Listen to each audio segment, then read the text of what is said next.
آیت 123 مفہوم۔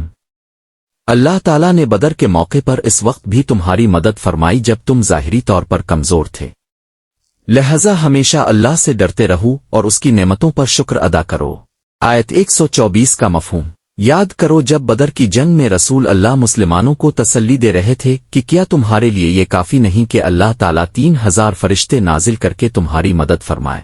آیت 125 کا مفہوم۔ اگر تم صبر اور پرہیزگاری اختیار کرو اور دشمن اچانک حملہ کرے تو اللہ تعالیٰ 5000 نشان والے فرشتوں کے ذریعے تمہاری مدد فرمائے گا۔ آیت 126 کا مفہوم۔ اللہ نے فرشتوں کی مدد کی خوشخبری صرف تمہارے دلوں کو اطمینان دینے کے لیے دی تھی، کیونکہ اصل مدد صرف اللہ ہی کی طرف سے آتی ہے جو ہر چیز پر غالب اور حکمت والا ہے۔ آیت 127 کا مفہوم۔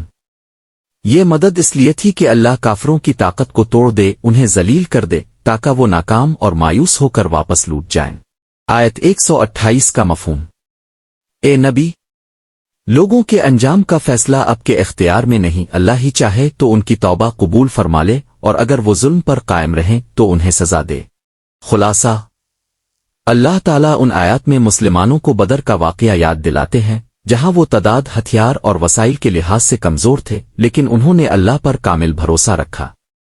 اللہ تعالیٰ نے اپنی خاص مدد سے انہیں ایسی عظیم کامیابی عطا فرمائی جو رہتی دنیا تک اہل ایمان کے لیے ایک مثال بن گئی۔ اس سے معلوم ہوتا ہے کہ جب بندہ اخلاص کے ساتھ اللہ پر توکل کرتا ہے تو اللہ اس کے لیے ایسے راستے پیدا فرما دیتا ہے جن کا وہ تصور بھی نہیں کر سکتا۔ اللہ تعالیٰ نے رسول اللہ کے ذریعے مسلمانوں کو حوصلہ دیا کہ اگر وہ صبر اور پرہیزگاری اختیار کریں تو اللہ تعالیٰ فرشتوں کے ذریعے بھی ان کی مدد فرما سکتا ہے۔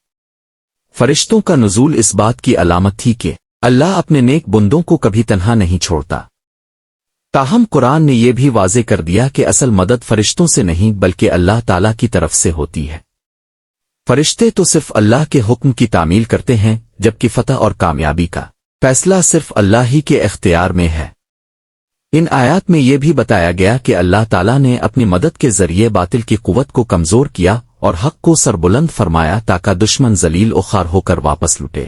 ساتھ ہی رسول اللہ کو یہ حقیقت بھی بتائی گئی کہ لوگوں کی ہدایت، ان کی توبہ کی قبولیت اور ان کے انجام کا فیصلہ اب کے اختیار میں نہیں بلکہ صرف اللہ تعالیٰ کے اختیار میں ہے۔ اس سے ہمیں یہ سبق ملتا ہے کہ ہمارا کام اللہ کے دین پر ثابت قدم رہنا، اس کے احکام پر عمل کرنا اور نتائج کو اللہ کے سپرد کرنا ہے، کیونکہ وہی سب سے زیادہ حکمت والا اور انصاف کرنے والا ہے۔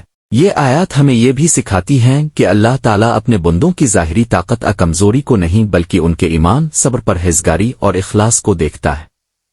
جب بندہ ہر حال میں اللہ پر بھروسہ کرتا ہے اور اس کے احکام پر عمل کرتا ہے تو اللہ تعالیٰ اس کی ایسی مدد فرماتا ہے جو اس کے گمان میں بھی نہیں ہوتی۔ اس لیے مومن کو کبھی مشکلات سے گھبرا کر مایوس نہیں ہونا چاہیے بلکہ ہر حال میں اللہ کی رحمت اور نصرت کی امید رکھنی چاہیے۔ اہم پیغام: اللہ تعالیٰ کی مدد ہمیشہ ان لوگوں کے ساتھ ہوتی ہے جو ایمان، صبر، پرہیزگاری اور توکل کو اختیار کرتے ہیں۔ مومن کو کبھی اپنی کمزوریوں سے مایوس نہیں ہونا چاہیے کیونکہ اصل طاقت اللہ کی نصرت ہے اور ہر فیصلہ اسی کے ہاتھ میں ہے۔ اختتامی دعا: اے اللہ، ہمارے دلوں میں اپنا کامل بھروسہ، سچا ایمان، صبر، پرہیزگاری اور شکر پیدا فرما۔ ہمیں ہر حال میں حق پر ثابت قدم رکھ، اپنی نصرت اور رحمت سے نواز، ہمارے گناہوں کو معاف فرما، ہمارے دلوں کو ہدایت پر قائم رکھ اور ہمیں دنیا و آخرت کی کامیابی عطا فرما۔ آمین رب العالمین۔ ویڈیو پسند آئے تو لائک، شیئر اور چینل کو سبسکرائب ضرور کریں تاکہ اللہ کی کتاب کا پیغام زیادہ سے زیادہ لوگوں تک پہنچ سکے۔ اللہ تعالیٰ اب سب کو جزائے خیر عطا فرمائے۔ آمین۔